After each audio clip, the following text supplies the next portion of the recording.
მოგესალმებით ძვირფასო მაყურებლებო, გრძელდება აგორაზე ინტერვიუების სერია ახალი სახეები პოლიტიკაში, ვისაც პირველი გადაცემა არ გიყურებიათ, იქ ჩვენი სტუმარი იყო გიორგი თავართქილაძე, აუცილებლად უყურეთ მას, ხოლო ჩვენი მომდევნო სტუმარი არის ბექა ხალიბეგაშვილი. მადლობა ბექა მობრძანებისთვის პირველ რიგში. მადლობა შენ გიორგი. ბექა, პირველი კითხვა მინდა სტანდარტული იყოს, რასაც ყველა რესპონდენტს დაუსავ, ეს არის ბიოგრაფიული ცნობები შენ შესახებ, რომ გითხრა. გააცნო მაყურებელს ასე თქვა შენ თავი. მოკლედ მე ვარ ბექა ხალიბეგაშვილი, დავიბადე გავიზარდე ახალგორის რაიონში, რომელიც 2008 წლის ომის მერე ოკუპირებულია. ამ პერიოდში ვიყავით 16 წლის და მოგვიწია მთელ ოჯახს, რომ იძულებით დაგვეტოვებინა ეს ტერიტორია. მას შემდეგ გადმოვედი თბილისში საცხოვრებლად. სკოლასაც შეეხება 1 წელი თბილისში კერძო სკოლაში ვისწავლე, შემდეგ ბოლო მე-12 კლასი წეროვანის დევნილთა დასახლებაში, რომელიც რაღაცა დევნილებისთვის აშენდა სპეციალურად, იქ გაიხსნა სკოლა, სადაც მე-12 კლასი დავასრულე. ამის მერე ჩავაბარე სამართალმცოდნეობაზე თესეუში. 2013 წელს ერასმუსის პროექტით წავედი პოლონეთში და 3 წელი იქ ვისწავლე ბაკალავრი საერთაშორისო ურთიერთობების მიმართულებით პოლიტიკური მეცნიერებებისა და ჟურნალისტიკის ფაკულტეტზე და მე რომ ჩამოვედი 2016 წელს ჩამოვედი 2017 წელს ჩავაბარე ილიაში მაგისტრატურაზე საზოგადოებრივი ურთიერთობების მიმართულებით 2017 წელს მივიღე ადგილობრივი თვითმმართველობის არჩევნებში მონაწილეობა 41 ნომრით, სადაც გავხდი მცხეთის მაჟორიტარი დეპუტატი მცხეთის საკრებულოში. წეროვანის წარმომადგენელი ვიყავი, ასევე პირველი დევნილი დეპუტატი ვიყავი, რომელიც მცხეთის საკრებულოში მოხვდა. ასევე რამდენიმე თვე მაქვს მუშაობის გამოცდილება კულტურის სამინისტროს იურიდიულ დეპარტამენტში, ვიყავი ასევე დიასპორის სამინისტროს სტატისტიკის დეპარტამენტში და დანარჩენი გამოცდილებები მაქვს კერძო სექტორის მიმართულებით, მენეჯერულ პოზიციებზე, როგორც უძრავი ქონების, ისე რაღაც ბარესტორნის მიმართულებით და სხვადასხვა მიმართულებით მოკლედ. მადლობა ბექა, მომდევნო კითხვა იქნება შემდეგი. შენ ფაქტიურად გააქვს უკვე პოლიტიკური გამოცდილება, მე მაინტერესებს ჯერ თავიდან რატომ წამოხვედი პოლიტიკიდან და შემდგომ როდის გადაწყვიტე ისევ რომ დაბრუნებოდი ამ სფეროს და ასე ვთქვათ, რამ გაიძულა, ვიცი რომ დიდი სურვილი არ გქონდა. ხო, მოკლედ თავიდან ჩემში ეს ამბები დაიწყო ესე მძაფრად პოლიტიკურ ამბებში ჩარევა დაიწყო 2011-12 წლიდან, როცა საზოგადოებაში ეს პროტესტი განსაკუთრებით რაღაც ცვლილებების მოლოდინი გაჩნდა, ხო და მაგ დროს ვიყავი სამართლის სტუდენტი და მით უმეტეს ის ციხის ამბები, რომ ძალიან მძაფრად წამოვიდა უკვე საზოგადოებაში, ჩემთვის როგორც სამართლის სტუდენტისთვის განსაკუთრებით მიუღებელი და მტკივნეული ფაქტი იყო. მით უმეტეს მყავდა რამდენიმე ნაცნობი მეგობარი, გამოცდილება მქონდა, რომ ციხეებში ძალიან ცუდად ეპყრობოდნენ ადამიანებს. აი ელემენტარული რო გითხრათ, უბანში, ესე რომ ვთქვათ, ყავდა მეგობარი, რომელიც რაღაც 4 თვით თუ რაღაც საპრობილეში მოხდა წინასწარი პატიმრობის იზოლატორში თუ რაღაც და საბოლოო ჯამში გამართლდა ეს ადამიანი და როდესაც გამოვიდა, ანუ იმის სხეულზე დაზიანებები პირადად ჩემი თვალით მოქვს ნანახი, რაც რეალურად წარმოუდგენელი იყო ჩემთვის და მით უმეტეს ამ ყველაფერს მერე ის ინფორმაციები რო დაემატა თესეუს სტუდენტები ძალიან დიდი ნაწილი მოკლედ ესე მოძრაობით დავიძარით და ჩავედით ციხეებამდე, ანუ თესეუს უნივერსიტეტის მეორე კორპუსიდან ციხეებამდე ფეხით გავიარეთ ეგმანძილი და აი მანდიდან იწყება რაღაც ჩემი ესე პოლიტიკურად გააქტიურება როგორც აქტივისტი, რა თქმა უნდა, ხო? შემდეგ 2013 წელს მე უკვე სასწავლებლად წავედი პოლონეთში და ანუ უკვე იქ პოლიტიკურ მეცნიერებებს სწავლობდი უშუალოდ და განსაკუთრებით რაღაცა უკვე პროფესიულად შემეძლო რაღაც შედარებები გამეკეთებინა ამ დროისთვის, ხო?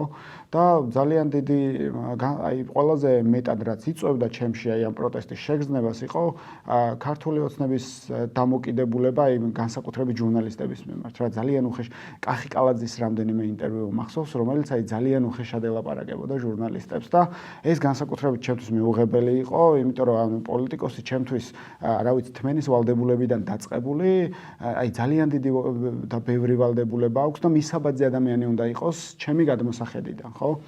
რაც შეეხება აი ამ ჩემს უშუალო ჩართულობას პოლიტიკაში, რომელიც 2017 წლიდან იწყება, ჩემთვის ის შემოთავაზება, რომ ყოფილიყავი საკრებულოში მაჟორიტარი დეპუტატი, როგორც დევნილი, რომელიც რაღაცა დევნილებს განსაკუთრებულ ყურადღებას აქცევს და იქ დევნილების გარდა ადგილობრივი სოფლები შედიოდა კიდე ხო ეს წეროვანი ჩარდახი კვლევით ინსტიტუტი, გოროვანი და ასე შემდეგ, რომელიც ჩემი პასუხისმგებლობის ქვეშ იყო და ძალიან დიდი სიამოვნებით დავთანხმდი ამ შემოთავაზებას, ხო? მიუხედავად იმისა, რომ მე პარტიის წევრი არ ვიყავი, პარტიული ადამიანი არ ვიყავი და შემოთავაზება წამოვიდა იქიდან, რომ როგორც რაღაცა განათლება მქონდა, რაღაც უცხოეთში მქონდა გამოცდილება, რაღაცა ეს სწავლის კუთხით მიღებული და ასევე რაღაც პრაქტიკები გაგვატარეს იქ და ჩემამდე მოვიდა ინფორმაცია ისე რომ ჭირდებოდათ ადამიანი, ახალგაზრდა ადამიანი, რომელსაც ჰქონდა შესაბამისი ცოდნა და აი ამ ცოდნას გამოიყენებდა იქ კონკრეტულ ლოკაციაზე, კონკრეტული სოფლების, კონკრეტული რაიონის განვითარების კუთხით, ხო? როდესაც დავინახე რომ იქ ჩემს აზრებს, ჩემს იდეებს, აი ეს პროექტები, რომლებიც საზოგადოებასთან საუბრის შემდეგ მიმქონდა როგორც წერილობითი ფორმით, ასევე ჩემი პირადი ავტომობილით, არაერთხელ ჩამიყვანია არაერთი ადამიანი და შემოხვედრებია გუბერნატორისთვის, მერისთვის და პირადად ამათი დაწერილი ამ ადამიანების მიერ დაწერილი განცხადებები ჩამიტანია და დამიტოვებია, ხო? და არაფერს ყურადღება არ ექცეოდა. ასევე რაზეც პროტესტს გამოვთქვამდი ხოლმე იყო ის ბიუჯეტის თანხების არასწორი განაწილება, რომელსაც არ ვემხრობოდი და ამის გამო პირდაპირ გეუბნებით მერის კაბინეტში საქმის გარჩევებზე ვარ ნამყოფი ჩვეულებრივად. და ეს არის მერი სხვათა შორის, რომელიც სამხარეო რწმუნებულის მოადგილედ გადაიყვანეს და რამდენიმე კვირის წინ ქრთამის აღებაზე დაიჭირეს. და ქრთამს იღებდა არ ვხუმრობ, მართლა ფაქტზე დაიჭირეს, რომ თანხა ჰქონდა თუ არ ვცდები $80,000 და ქრთამს იღებდა რაზე? ქრთამს იღებდა სასოფლო-სამეურნეო მიწის ნაკვეთების, არასასოფლო სამეურნეო მიწის ნაკვეთებად გადაყვანაში და თან უცხოელებზე. რომ იქ უცხოელებს სამშენებლო ნებართვა მიეღოთ. ანუ ეს საერთოდ სიგიჟე და წარმოუდგენელია და აი ესეთი მერის პირობებში მე ვიყავი ადამიანი, რომელსაც საქმეებს ურჩევდნენ იმის გამო, რომ აპროტესტებდა იმ ყველაფერს, აი როგორც ბიუჯეტი ნაწილდებოდა. სხვა არავი არც პირადად რამე მომითხოვია იმ პერიოდში, არც რამე თანამდებობა მომითხოვია. ცალსახად დამოკიდებულება ჯერ მარტო დევნილების მიმართ თვითონ საკრებულოშიც და ეს ზედა მთავრობის წარმომადგენლებისგან განსაკუთრებით მოდიოდა, რომ ცხეთის მოსახლეობა დართვლიდნენ. ანუ ცხეთის ბიუჯეტი რატო უნდა იყოს განაწილებული დევნილებზე, რომლებიც ჩამოსახლებულები არიან. ანუ იქ ისეთი დამოკიდებულება იყო თითქოს რაღაცა ჩვენი ნებით ჩამოვსახლდით და დავსახლდით და ვიღაცა არ ვიცი უცხო პლანეტელებით ფაქტურად მიგრანტებად თვლიდნენ ასე კი. და ანუ ეს ჩემთვის იყო წარმოუდგენელი, როდესაც ეს რაღაცებს პირადად ეჩეხები და პირადად ხედავ, ეს ხო არ არის ვიღაცა 1-2 ადამიანის დამოკიდებულება, ეს არის მთლიანი პოლიტიკა, რომელსაც იმ მომენტში, ანუ ქართულ ოცნებას რო ქონოდა სურვილი, რომ ეს ყველაფერი შეეცვალა, ამ ყველაფერს შეცვლიდა. მაგრამ კიდევ ერთხელ მე ვერ დავინახე აი ეს მზაობა და ეს სურვილი, რომ მსგავსი დამოკიდებულება შეცვლილიყო, მაგრამ სამაგიეროდ წინა საარჩევნოდ ძალიან დიდ კამპანიებს ატარებდნენ და ხმების სათხოვნელად პირდაპირ მორბოდნენ, ხო, ამ დევნილ ადამიანებთან. ხო და აი ესეთი დამოკიდებულებების გამო და მაშინდელი ქართული ოცნების დეპუტატი ვინც იყო დიმიტრი ხუნდაძე, რომელთანაც პირად საუბარში კიდევ ერთ სასწაულებრივად აი ჩემთვის მიუღებელ დამოკიდებულებას გადავაწყდი, რომ თქვათ აი მაგალითი რომ მოვიყვანოთ, რომ აი 10 სოფლის რაღაცა წარმომადგენლად იყრი კენჭს და 6-ში გაიმარჯვა და გახდი დეპუტატი 10-ვე სოფლის, ხო? ანუ ამ ადამიანის დამოკიდებულება იყო, რომ იმ 6-ს უნდა მიაქციო ყურადღება და 4-ს ნაკლებად. პირად საუბარში პირდაპირ ვუთხარი, რომ ჩვენი თანამშრომლობა არასდროს არ შედგებოდა. ანუ ასეთი რაღაცები იყო ჩემთვის წითელი ხაზი, რომელთანაც სრული მიუღებლობა მქონდა და გამორიცხული იყო, რომ თანამშრომლობა გამეგზელებინა, შესაბამისად გადავწყვიტე, რომ ჩემთვის ყველანაირად წარმოუდგენელი იქნებოდა თანამშრომლობა ქართულ ოცნებასთან და შესაბამისად კიდევ მიზეზი იმისა თუ რატო ჩავეხსენი ზოგადად პოლიტიკას ეს კითხვაც იყო ცოტა გამიგზელდა წინა პასუხი. მიზეზი ამისა იყო ის, რომ 25 წლის ვიყავი, როდესაც დეპუტატი გავხდი და ის საზოგადოების დამოკიდებულება იყო, აი ისე მიყურებდნენ როგორც რაღაცა პატარა ბიჭი. ხო, რა, რომ აი რაღაც ნაკლებად ვიქმნებოდი სერიოზულად. სხვათა შორის აი თითქოს დიქოტომია არის, ხალხი ითხოვს თან ახალ სახეებს და ახალგაზრდებს და თან პლუს აბა გამოცდილება სად აქვს, ანუ თუ არ აიდგა ნაბიჯები ამ პოლიტიკაში, მაშინ გამოცდილება საიდან გამოვა. ხოლო თუ გამოცდილება აქვს, ის უკვე აი ან იმასთან არის, ან ასე ძალიან სწორად აღნიშნა, გეთანხმები 100%-ით და აი ეს დამოკიდებულება რო წამოვიდა რაღაცნაირად მე ეს ყველაფერი ფსიქოლოგიურად მოქმედებს ხო შენზე და მეც რაღაცა გადავწყვიტე რომ მეთქი მოდი რა ავიღე პაუზას ამ ყველაფრისგან, იმიტომ რომ ან მე არ ვარ მზად, ან საზოგადოება არ არის მზად ამ ყველაფრის მისაღებად, მიუხედავად იმისა, რომ დიდი დაკვეთაა, ხო? და ეხლაც რაღაცა აქციები რო დაიწყო, შენ ძალიან კარგად იცი რომ რაღაცა არ მიცდია, რომ რაღაცა მეტად გამოუჩენილიყავი და მეტად აქტიური ყოფილიყავი, უბრალოდ ვიყავი ერთ-ერთი აქტივისტი, რომელიც გამუდმებით დგას ქუჩაში, რომელსაც ჰქონდა თავისი პროექტი, მონაწილეებთან ერთად და მეგობრებთან ერთად და ილიას და აკაკის ძეგლის წინ რაღაცა ხან ლექციებს ვატარებდით, ხან დისკუსიას მართავდით, რომ რაღაცა ცნობადობა აგვემაღლებინა და ცოტა მეტი ინფორმაცია მიგვეღო ჩვენ თვითონვე და გაგვეცნო მე საზოგადოებისთვის, ხო? და უკვე თითქმის 1 წელი გადის და აი ამ ყველაფერს რო უყურებ, რომ აი ეს ქუჩის პროტესტი, რომელსაც შემდეგ მოთხოვნა გაუჩნდა, რომ რამენაირად პოლიტიკური კონვერტაცია უნდა მოხდეს, ხო, საბოლოო ჯამში ამ ყველაფრის და ჩვენ ყავს რეალურად ეხლა პოლიტიკური სახეები, რომლებმაც ეს ვერ მოახერხეს. ზოგი ციხეში წავიდა და ამას აბრალებს რომ ამის გამო არ მოხდა, დღესაც ბევრი წერს მსგავს კომენტარს, ზოგი ქვეყანაში აღარ არის, ზოგს პარტია დაეშალა, ზოგს კოალიცია დაეშალა და ნუ საბოლოო ჯამში უკვე იმის გარკვევას ვინ არაპროფესიონალიზმის გამო ვერ მოახერხა ეს ყველაფერი თუ ვინ რაღაცა იმის გამო რომ ბიზნესთან არის შეთანხმებული თუ გაყიდულია თუ არ აწყობს თუ ანუ ჩემთვის მაგას უკვე მნიშვნელობა აღარ აქვს და საბოლოო ჯამში დავიწყე ახალგაზრდა ადამიანებთან კომუნიკაცია და დავიწყე იმაზე საუბარი რომ დროა უკვე ჩვენ მეტი პასუხისმგებლობა ავიღოთ საკუთარ თავზე, ხო? მეტი არაფერი, მით უმეტეს დაკვეთა ადამიანებში, ანუ ახალი სახეების, ანუ იმ სიახლის დაკვეთა რეალურად, ხო ახალი სახე რას ნიშნავს? რომ ძველი აღარ ისმინება, ძველი სანდო აღარ არის. ეს არის ყველაფერი, ხო? რამაც შეიძლება გააჩინოს მოთხოვნა, რომ გაჩნდეს ახალი. ანუ როდესაც ძველი ვეღარას თავაზობს სიახლეს საზოგადოებას, საზოგადოებაში ჩნდება წყურვილი სიახლის, ხო? ეს ყოველთვის არის და საბოლოო ჯამში, ანუ აი ამან გამოიწვია ჩემი გააქტიურებაც ბოლო პერიოდში, ხო? და განსაკუთრებით ახლა უამრავი ადამიანი მწერს, რომ აი ზუსტად გამოსავალი მაგაშია და რეალურად რო გითხრათ, ბევრი იძახის, რომ აი ვერ გავიგეთ საით არისო რა, იქ ოცნებას აკრიტიკებსო, ოპოზიციასაც კრიტიკულად უდგებაო და საერთოდ რა უნდაო და ვინ უნდაო, ასეთ კითხვებს მიწერენ და საბოლოო ჯამში მინდა რომ აი პოლიტიკური ელიტა, რომელსაც საზოგადოების ნდობა არ აქვს და მნიშვნელობა არ აქვს კიდევ ერთხელ ვამბობ, ეს იქნება ქართული ოცნება თუ ოპოზიცია, გაიწმინდოს. და გზა გაიხსნას იმ ახალგაზრდებს, იმ პროფესიონალ ადამიანებს, რომლებსაც უმაღლესი განათლება აქვთ, მაგრამ იმის გამო რომ ვერ რეალიზდებიან საკუთარ ქვეყანაში, უწევთ ქვეყნის დატოვება. და მინდა რომ აი ამის რაღაცა იმედი გავაჩინო საზოგადოებაში, რომ შესაძლებელია აი ამ პოზიციით რო პოზიციონირდე, რომ ანუ აუცილებელი არ არის რომ რომელიღაც მხარე დაიკავო, რა შეიძლება შენი ნიშა გქონდეს ამ ცხოვრებაში, შენი გზა აირჩიო ამ ცხოვრებაში და პასუხობდე ძალიან დიდ ნაწილს საზოგადოების გამოძახილს, ხო?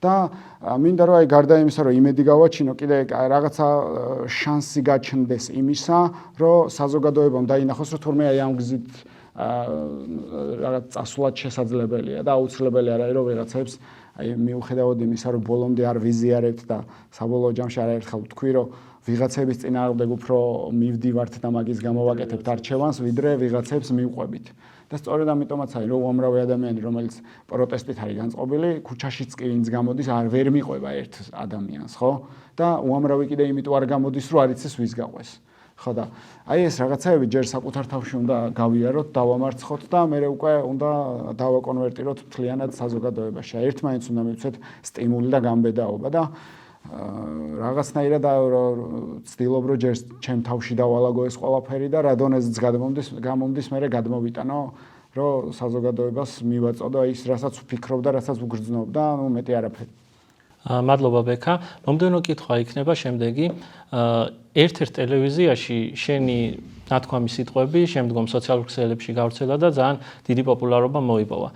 ეს სიტყვები იყო შემდეგი, რომ ჩემთვის რეალური რევოლუცია იქნება ის, თუკი საზოგადო პერიფრას ვამბობ, რა თქმა უნდა, თუკი საზოგადოება აღარ იქნება დაყოფილი ნაცებად და ქოცებად. ეს ძალიან კარგი პოზიცია და სწორი პოზიცია, რა თქმა უნდა, უბრალოდ შენ როგორ გესახება ამის განხორციელება. ხა მე ჩემ აზრს გეტყვი. ჩემი აზრით თუნდაც ნაციონალური მოძრაობის ამომრჩევლები და თუნდაც ქართული ოცნების ამომრჩევლები იყოფიან ორ კატეგორიებად. ესენი არიან ეგრეთ წოდებული ნაცები და ქოცები, ასე ვთქვათ, და ესენი არიან უბრალოდ მაგალითად ქართული ოცნების ამომრჩევლები. ანუ მე ერთმანეთისგან ვანსხვავებ ამ ორი ტიპის ადამიანს და ეხლა რას გულისხმობ? მაგალითად არსებობენ ადამიანები, რომლებისთვისაც არანაირ პრობლემას არ წარმოადგენს ის, რომ თუნდაც ერთი კონკრეტული მაგალითი რო ავიღოთ, მზია ამაღლობელი სილის გაწვნის გამო, რომელიც მზის ციხეში გარკვეული წლების განმავლობაში უნდა იჯდეს ციხეში. ასევე ამ ადამიანებისთვის პრობლემას არ წარმოადგენს ის, რომ ძირს დავარდნილ აქტივისტს ერთ-ერთი სპეცრაზმელი ურტყავს ქუსლს და ამას ამართლებენ მაგალითად იგივე კადრების მოყვანით აი სხვა ქვეყნებში თურმე როგორ ხდება. მაგრამ იმას არ აქცევენ ყურადღებას ჯერ ერთი იმ სხვა ქვეყნებში თუ ასეთი რამ მოხდა, შემდგომ იმას რა გამოძიება მოყვა და ასე შემდგომ, ასევე არც იმას აქცევენ ყურადღებას დარბევა სად რა მიზეზის გამო იწყება. არა, უბრალოდ ფაქტებს უყურებენ მხოლოდ და ეს ფაქტიც უკვე შემდგომ ინტერპრეტირებულია.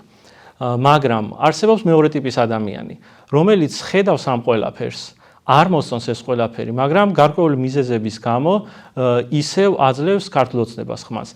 ასევე ნაციონალური მოძრაობის ვარიანტი რომ ავიღოთ, ჩემთვის ნაცი არის ასე ვთქვათ ის ადამიანი, ვინც ამართლებს, ვინც იცის, უпростоრედ, ვინც იცის რა ხდებოდა ნაციონალური მოძრაობის დროს და ამ ყველაფერს ამართლებს გარკვეული სხვადასხვა მიზეზების გამო.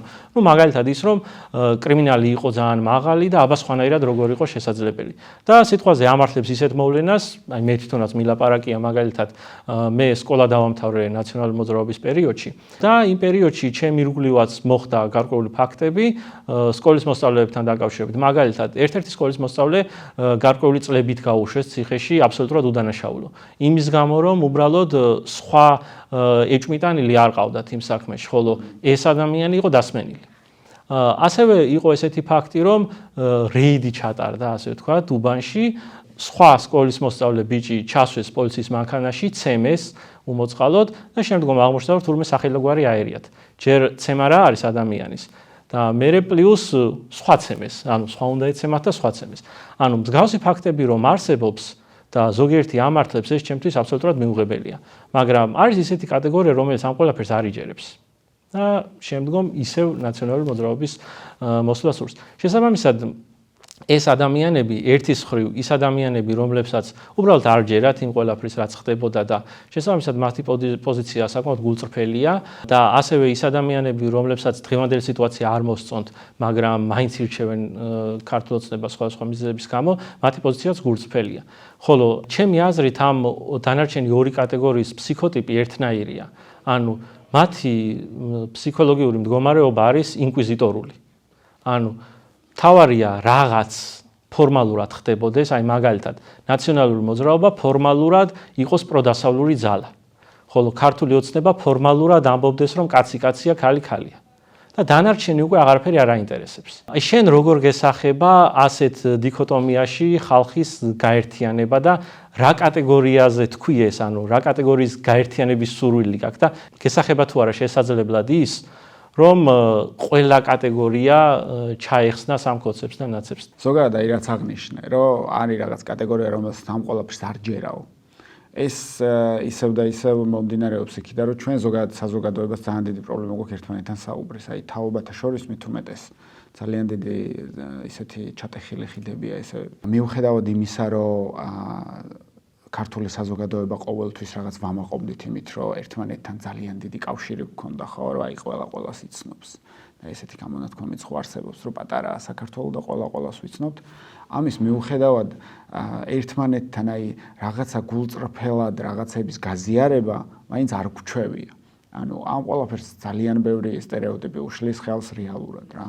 ანუ საბოლოო ჯამში სადამდე მივდივართ, აი კითხვა რომელიც დამისვი, მე მესმის, რომ არის იმ ადამიანთა კატეგორია, რომელმაც რეალურად თავის თავზე არ გამოსცა და ეს ძირითადად ახალგაზრდებს ეხება, ხო, ნაციონალური მოძრაობის პირობებში, ვისაც არ უცხოურია, ეს ნაციონალური მოძრაობის პირობებში დავასრულე სკოლა და არ დამოვიწყდება. ეხლა ჩემ უბანში მე და ჩემი დეიდაშვილი მაღაზიიდან უბრალოდ პურით ხელში ავდიოდით სახლში, ჩემთან უნდა გვეჭამა და გაგვაჩერე ზაფხულია, შორტით ვართ, მაისურით ვართ.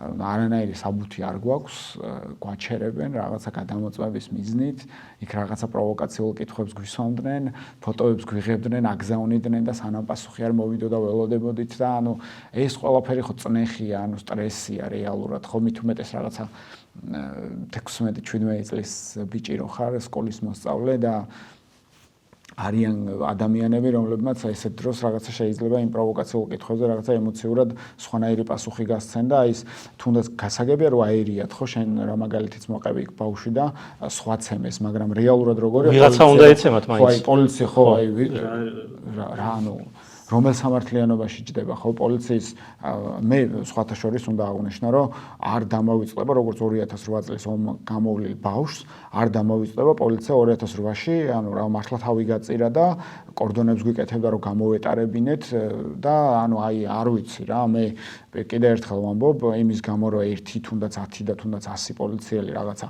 საკუთარ რაღაცა თანამდებობას ბოროტად იყენებს ან რაღაცა უფლებამოსილებას გადააბიჯებს ამის გამო დავდგე და მთლიან პოლიციას მონა დავუძახო მე ამას ჩემს თავს ვერ ვაკადრებ იმიტომ რომ სადაც კი ანუ მიუხედავად იმისა რომ ძალიან ბევრჯერ ყოფილ ვარ აქციაზე პოლიციის პირისპირ სადაც კი დამისვამს კითხვა თუ იყო ვინმე ადამიანი იქ რომელიც 2008 წლის ომში მონაწილეობდა ყოფილა ყოველთვის და მე ამ ადამიანებს მიუტრიალდე და ეხა მონა მივაძახო არ მიმაჩნია სწორად ამ ადამიანებსაც უნდა ველაპარაკოთ მით უმეტეს თუ საუბარია იმაზე რომ არიან უამრავი ადამიანი არსებობს ხო რომელიც საჯარო სექტორში მუშაობს და თავის საქმეს პატიოსნად ასრულებს და რეალურად არიან არჩევნებმაც გვაჩვენა რომ არის ოპოზიციურად განწყობილი ხო და ნუ აძლევს ხმას ამ რაღაცა ოპოზიციასაც ხო ანუ მიუხედავად იმისა რომ კიდე ერთხელ უნდა გავუსვა ხაზი რა რომ ანუ ქართული ოცნების აი ის დამოკიდებულება რატოა რომ აბა ნაცები გინდათ და აბა ოცნება გინდათ და ანუ რეალურად არგუმენტია ეგ რომ აი ნაცების დროს ეს ხდებოდა განა ეს კარგია მაგრამ ნაცების დროს ეს ხდებოდა და სხვა ანუ თითქოს ამორის ჭიდაობა მიდის რა იმის წინააღმდეგ უფრო მისცა ხმა ვიდრე ამის მომხრეა და ეგ ძალიან დიდი პრობლემაა და ზუსტად მაგით ვფიქრობ რომ აი ეს ემოციური ფონი და აი ეს რეალობის აღქმა რომ ეს ორია რა სასწორზე საზოგადოებაში უკვე დიდი ხანი არსებობს რომ აი ეს ორია ორივე ცუდია არც ერთ ამ ქვეყნისთვის კარგი არ უნდა მაგრამ აი ვერ ხედავენ მესამეს და ვფიქრობ რომ აი ეგ გაერთიანება რა კითხვა ჩვენ დამისვი ხო რეალურად შესაძლებელია რეალურად ეს პროცესი დაწყებულია და რეალურად ჩვენ გვაქვს აი ამ თაობას რომელიც ზუსტად 90-იანებში დავიბადეთ და ბევრი რაღაც გამოვიარეთ რეალურად ძალიან ბევრი რაღაც ვნახეთ და აი ამ თაობას განსაკუთრებული პასუხისმგებლობა გვეკისრება რომ საბოლოო ჯამში დავინახოთ რომ უკვე დროა საკუთარ თავზე კი მივიღეთ გამოცდილებები ვიღაცა იქეთ ვიდექით ვიღაცა იქეთ ვიდექით ვიღაცა იქ მუშაობდით ვიღაცა აქ მუშაობდით მივიღეთ უკვე ეს გამოცდილებები დავაგროვეთ საკუთარი თვალით ვნახეთ რომ ძალიან დიდი შესაძლებლობები გვაქვს რეალურად და აი ამ თვითონ აი ამ პარტიებმაც იცის ნაციონალურ მოძრაობებმაც ძალიან კარგად იცის ქართულმა ოცნებამაც ლელომაც გახარიან ვინც გინდა აიღე ყველამ ძალიან კარგად იცის რომ ჩვენი თაობები საკმაოდ განათლებულებიც ვართ საკმაოდ და თუ არ ვართ, მაშინ საკუთარ თავს დააბრალონ და პასუხისმგებლობად საკუთარ თავს მოსთხოვონ, იმიტომ რომ მათ მიერ შექმნილი განათლების სისტემა გავიარეთ. დღეს, როდესაც ქართული ოცნების პროპაგანდისტები გამოდიან და გვეუბნებიან, რომ აი ჯენზი არის გაუნათლებელი. აი ჩვენს მომავალ თაობას რო გაუნათლებელს ეძახიან, ხო? აი ამ დროს კი არ უნდა შეეწინააღმდეგონ და კაი გაუნათლებელია, ვისი პასუხისმგებლობაა? 13 წელი ვინ ქმნის განათლების სისტემას. კი, ფაქტობრივად პირველი კლასიდან ბოლომდე უკვე ეგრეა. პირველი კლასიდან ბოლომდე უნივერსიტეტში სწავლობენ დღეს რა შეცვალეს განათლების სისტემა. ანუ რა ასწავლეს ჩვენს თაობებს? მაშინ ეგ მითხრან. მე მეტყვია რომ გაუნათლებელი ვარ, ანუ მაგ პერიოდში დავამთავრე 2 უნივერსიტეტი. რატომ ვარ გაუნათლებელი?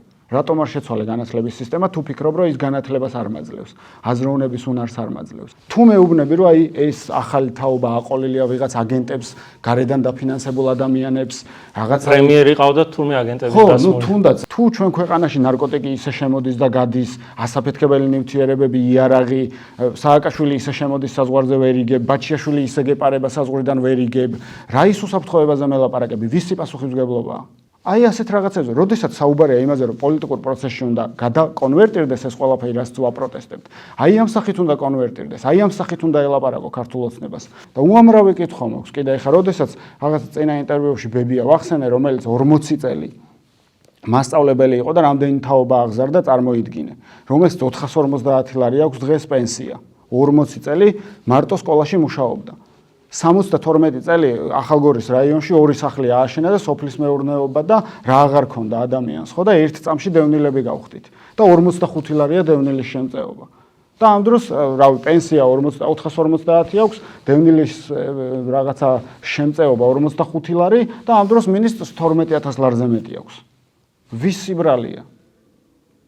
და აი ესეთი კითხვები უნდა დასვას საზოგადოებამ. გესმის, იმიტომ რომ ქართული ოცნების რეალურად ამ მომრჩევლისგან, რომელიც მე ვფიქრობ, რომ ქართული ოცნების ხარდამჭერი კი არ არის, ქართული ოცნების ამომრჩეველია, იმიტომ რომ ამ ოპოზიციაში ვერ ხედავს გამოსავალს. აი ესეთი კითხვები უჩნდება, რეალურად ბევრს უჩნდება კითხვა, რომ აი რას ითხოვთ, დააკონვერტირეთ, ამდენი ხანი რო ქუჩაში დგახართ. და აი ასეთ რაღაცებში უნდა დავაკონვერტიროთ. ეხა საკუთარ მინისტრებს და მაღალი თანამდებობის პირებს რო იჭერდნენ და ამდენი ხანი რო გავიძახით, რომ კორუფციაა ქვეყანაში და ბიუჯეტს ჭამს ეს ხალხი, ხო? ანუ მართლები ვყოფილვართ. ოღონდ იმას თიჭერენ, ვინც თავიანთან ხო, აღარ არის. რა თქმა უნდა, თორე რა თქმა უნდა, იგივე სიტუაცია ისევ გრძელდება. როგორ შეიძლება ეხა თურმე 6 წლის წინ ტერიტორია დავკარგეთ და წარმოიდგინე გრიფიც აიდუმლოედო. კომისია რო გააკეთეს, გახარიამ რამე ისეთი არ მათქმევინოთ, რომ დანაშაული იყოს, მაგრამ და გომელაურეს ისაჩვენეს, რომ აი ხელმოწერილია, რომ ლაპარაკი თავისუფლად შეიძლება. ბიჭო, საკუთარი ქვეყნის მოსახლეობას რო საკუთარი ტერიტორიის დაკარგვას, ანუ არ ვიცი, უმალავ. რაზეა საუბარი საერთოდ? ვინმე როგორ შეიძლება მან თავი გაიმართლოს, მით უმეტეს ვინც იმ პერიოდში რაიმე თანამდებობაზე მუშაობდა. გინდა იყოს ქართული ოცნების წევრი, გინდა არ იყოს. ქართულ ოცნებასთან ერთად პასუხისმგებელია ყველა. და აი ესეთი კითხვები უნდა დავსვათ, გესმის? ანუ სხვანაირად ეხა გასაგებია, რომ რუსული რეჟიმი და რუსული ის და რუსული ეს, რუსული კანონი და ის და ეს, მაგრამ ამ ყველაფერს რატოა თუნდაც რუსული ახსნა ჭირდება? ამიტომ არის საჭირო დაიწყოს პოლიტიკური პროცესი, რომელიც კიდევ ერთხელ ვამბობ, ამ ოპოზიციას ან არ შეუძლია, ან არ უნდა. და ჩემთვის მნიშვნელობა არ აქვს ამ ორიდან რომელია. გეთანხმები ბექა და მომდევნო კითხვა მინდა დაგისვა შემდეგნაირი. პირველ რიგში შენ უკვე ახსენე რომ ხარ დევნილი და ჩვენ დროებით ოკუპირებული გვაქვს გარკვეული ტერიტორიები და ეს ფართო საზოგადოებამ კარგად იცის. მაგრამ ფართო საზოგადოებაში შეიძლება ცნობილი არ არის ის თუ რა ხდება საქართველოს საზღვრებზე სხვა რეგიონებშიც. მაგალითად კახეთში, მაგალითად თუშეთში. და ეხლა მოვიყვან მე კონკრეტულ მაგალითებს. კახეთში, კახეთის კავკასიონზე არის ესეთი ერთ-ერთი ყველაზე დაბალი გადმოსასვლელი, ეს არის ყადორის უღელტეხილი, საიდანაც ლეკიანობის პერიოდში დაღესტნელები, ანუ ლეკები, მაშინდელი ტერმინოლოგიით გადმოდიოდნენ და იქ ჩვენ გვაქვს აშენებული ციხე, რომელიც კახეთში არსებულ ციხეებს შორის არის ყველაზე მაღალი. და ეს ციხე არ მდებარეობს უშუალოდ საზღვარზეც კი. ანუ საზღვარი გასდევს კახეთის კავკასიონის წყალგამყოფ ქედს, ხოლო ეს ციხე არის აი ამ წყალგამყოფიდან რამდენიმე ათეული მეტრით დასავლეთისკენ, ანუ საქართველოს ეკუთვნის მთლიანად. საზღვრის ზოლიც კი არ არის. მაგრამ ამ ციხეზე თურმე აღმოჩნდა, მე მოლაშქრე ვარ და აქედან გამომდინარე ვიცი ეს ამბები. თურმე აღმოჩნდა, რომ ჩვენი მესაზღვრეები ადიან მხოლოდ აპრილის თვემდე და აპრილის თვის შემდგომ ჩვენი მესაზღვრეები იკავებენ ქვედა ტერიტორიას ქედის ქვევით, ხოლო იქ გადმოდიან რუსი მესაზღვრეები. რამოდენიმეჯერ იყო ფაქტი, როდესაც ციხეზე რუსეთის დროშა აღიმართა.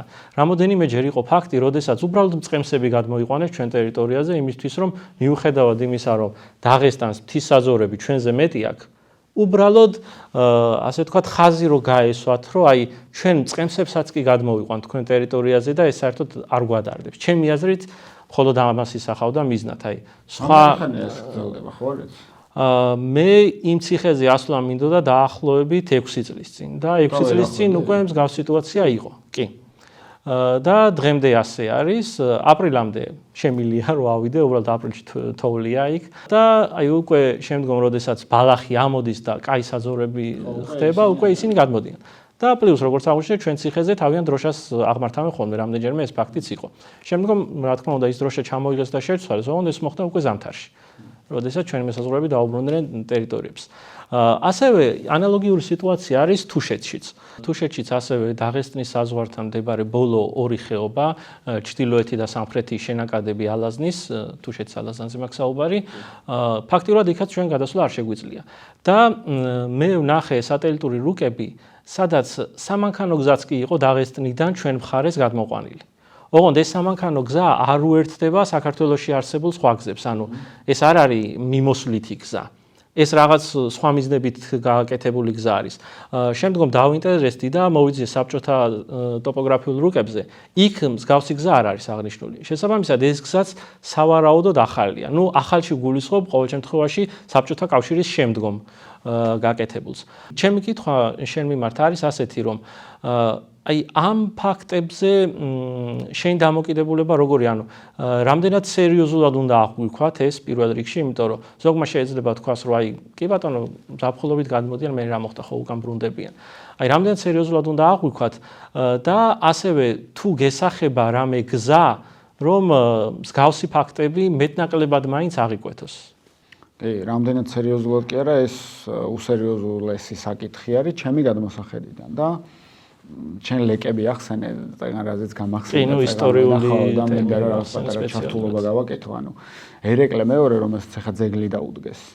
ჩვენ ვიცით, რომ რა ვიცი, მთელი ცხოვრება ლეკებთან ბრძოლაში გაატარა, ხო? და ძალიან ბინძური პიბოდის ჩაგეჭრები, მე თვითონ წარმოშობით კახელი ვარ და არ შემიძლია არ აღვნიშნო, ძალიან ბინძური, უბინძურესი პიარი არის ის, როდესაც რომელიმე ისტორიულ გმირს პარტიულ საკუთრებად აქცევ. ხო, რა თქმა უნდა, არა პარტიულად, ეხლა ამათ შთამომავალი გონია. თავი ერეკლე მეორეს იმ კუთხით, რომ რაღაცა იწყვია, რომ რაღაც პრაგმატულ პოლიტიკას ატარებდა და კი, პრაგმატულიც იყო ერეკლე და ძალიან კარგად ესმოდა, რომ რეალურად, როდესაც ესეთი მტერი ყავს, მოწინააღმდეგე, რომელსაც შეუძლია რომ მთლიანად გაგანადგუროს, ძალიან კარგად ესმოდა რომ მოკავშირე იყო საჭირო და ამ დროს იქ კი ბატონო გადამწყვეტი როლი ითამაშა ერთმორწმუნეობამ და არა იმან რომ რუსეთი ჩვენ მიმართ მეგობრულად იყო განწყობილი და ერეკლესაც ტრაქტატის დადება იმიტომ დაჭირა, მეგობრები ტრაქტატს არ გიდებენ, ხო, მეგობრები უბრალოდ გეხმარებიან. ტრაქტატის დადება დაჭირდა იმიტომ, რომ არ ქონდა საბოლოო ჯამში იმ ყველაფრის იმედი, რომ რუსეთი რაღაცა მთლიანობაში მაინც საქართველოს მხარეს სამართლიანად დადგებოდა, ხო? და საბოლოო ჯამში უბედურება ის იყო,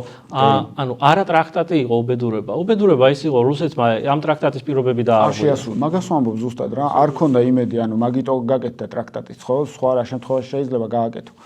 და მთავარი ამბავი რაც არის, როდესაც ამ პრაგმატულ პოლიტიკაზე მიდის საუბარი და შენ 30 წლიან მეგობარს, რომელსაც ცდილობ რომ რაღაც სტრატეგიულ პარტნიორს, ხო, ესე რომ ვთქვა და გასაგებია კი შენმა სტრატეგიულმა პარტნიორმა შეიძლება შეცდომები დაუშვას, ახლა ვინ არის უშეცდომო და ვინ შეიძლება რომ რაღაცა მთელი ცხოვრება ისე გაატაროს, რომ შეცდომა არ დაუშვას, ხო?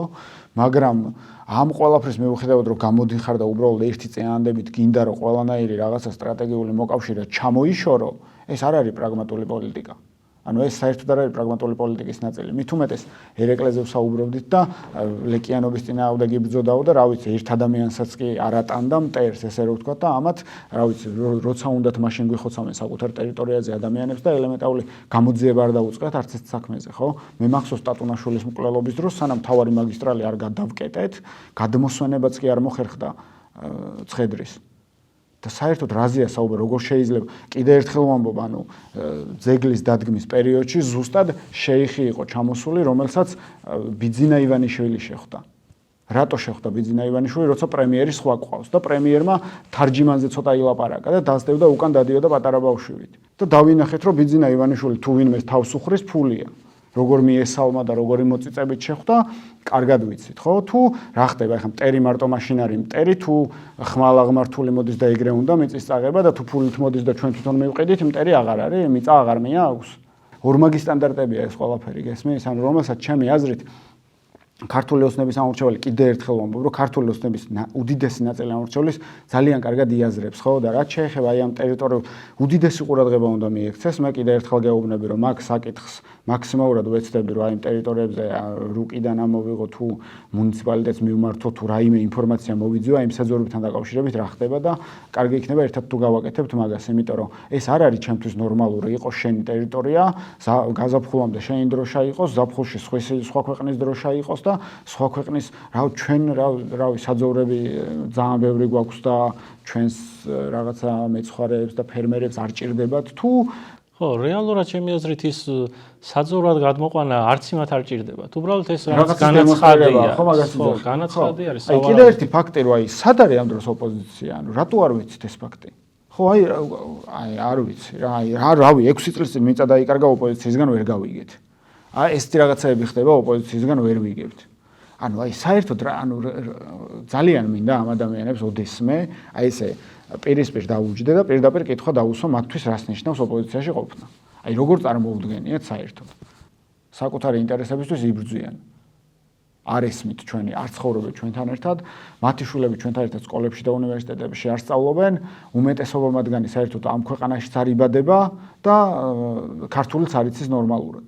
აი ეს უნდა ვაღიაროთ და ეხა იმის თქმა რომ აი მე ამას მომავალი თაობისთვის ვაკეთებ, როცა შენი შვილი აქაც არ დაბადებულა, ამ ქვეყანაში სკოლაში აქ არ უსწავლია, ენა არ იცის ქართული ნორმალურად და მარწმუნებ იმაში, რომ თურმე მომავალი თაობისთვის აკეთებ ამ ყველაფერს, ხო? ცოტა ჯერ ერთი რასაც ვამბობთ იმის გამკეთებლები თუ არ ვართ, რა ვიცი, ახლა ვის ჯერა მაგის.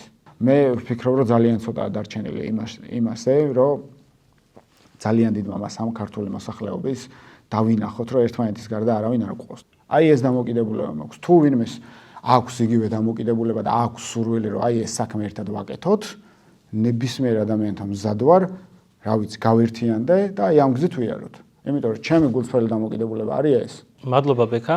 მომდევნო კითხვა არის უკვე მაყურებლების მიერ დასმული, უბრალოდ Facebook გვერდზე დავდეემ შენი ფოტო, როგორც წინა შემთხვევაში გიორგისთან დაწერეთ კითხვები, ახლა ბექასთან გქონდათ კითხვების დაწერის საშუალება, თუმცა სამწუხაროდ წინა შემთხვევაშიც მხოლოდ 2 კითხვა შემოვიდა, ხოლო ამ შემთხვევაში შემოვიდა 1 კითხვა. ამიტომ მოგიწოდებთ, რომ როდესაც დაანონსდება მომდევნო ინტერვიუები, თქვენც უფრო მეტად იაქტიუროთ, რომ უფრო მეტად თქვენთვის საინტერესო გავხადოთ ეს პროცესი. როგორ უყურებს LGBT იდეოლოგიას და ზოგადად გარყვნილების პროპაგანდას? პირველ რიგში მე მინდა ჩემი პოზიცია დავაფიქსირო და შემდგომ ბექა უკვე თავის პოზიციას იტყვის. როდესაც ჩვენ ხალხის გარკვეული ნაწილი ვამბობთ, რომ გსურს დასავლეთთან თანამშრომლობა, ეს არ გულისხმობს იმას, რომ აბსოლუტურად ყველაფრის გადმოღება გვინდა და არც იმას გულისხმობს, რომ ჩვენ დასავლეთი გვესახება რაღაც იდეალურ სივრცეთ. დასავლეთ ჩემი აზრით აქვს 2 უდიდესი პრობლემა. ერთი ეს არის პანგენდერული იდეოლოგია, ასე ვთქვათ, და მეორე ეს არის უკონტროლო მიგრაცია. თუმცა უნდა აღინიშნოს, რომ ეს ერთი მხრივ არ არის მხოლოდ დასავლეთის პრობლემა და მეორე მხრივ ასევე არ არის დასავლეთის აბსოლუტურად ყველა ქვეყნის პრობლემა. აი მაგალითისთვის რომ ავიღოთ პოლონეთი და ბრაზილია. პოლონეთი ეს არის წმინდა წყლის დასავლური ქვეყანა, რომელიც არის ევროკავშირის წევრიც და არის ნატოს წევრიც. ხოლო ბრაზილია ეს არის ბრიქსის წევრი ქვეყანა. ბრიქსი ვინც არიცის, მათთვის ვიტყვი, რომ ეს არის ეკონომიკური გაერთიანება ქვეყნების, რომელთა გაერთიანებაც პირდაპირ მიმართულია დასავლური ეკონომიკის წინააღმდეგ. ანუ ეს არის ასე ვთქვათ დასავლეთის მოწინააღმდეგე ფლანგი. ამ შემთხვევაში ბრაზილიაში ეს პრობლემა გაცილებით მაღალია იგივე პოლონეთთან მიმართებაში. ასევე უნდა აღვნიშნო ის, რომ ეს საკითხი საქართველოს დღის წესრიგში დადგა ქართული ოცნების მმართველობის პირობებში. ერთის მხრივ LGBT იდეოლოგია, ხოლო მეორეს მხრივ აი აქ ნახსენები არის ასევე გარყვნილების პროპაგანდა. თქვენ თუ გადახედავთ, გაუძლებთ და მოусმენთ ბერა ივანიშვილის სიმღერებს, აი იქ ნახავთ გარყვნილების პროპაგანდა რას ნიშნავს.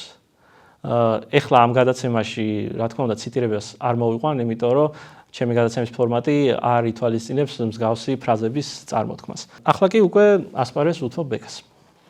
ხო, ახლა რეალურად რადგან ქართულ ოცნებას შეეხე, იქვე ვეტყვი, რომ შეუძლია 2012 წელს ან 12 წლამდე ბიძინა ივანიშვილის ტექსტებიც ამოიღოს ამასთან დაკავშირებით, სადაც ღიად ამბობს, რომ რა პრობლემა ამ ადამიანებთან ერთად უნდა ვიცხოვროთ და ხო ხტები, ანუ რასაც რეალურად, რა ვიცი, ყველა ნორმალური ადამიანი უნდა იძახდეს, რომ გასაგებია ხა არავინ არავის პირად ცხოვრებაში არ უნდა ერეოდეს. ჩემი აზრია. მე არავის პირად ცხოვრებაში არ ვერევი არასდროს, არავის პირად ცხოვრებაზე არ ვსაუბრობ არასდროს და არც არავის პირადი ცხოვრება არ მაინტერესებს.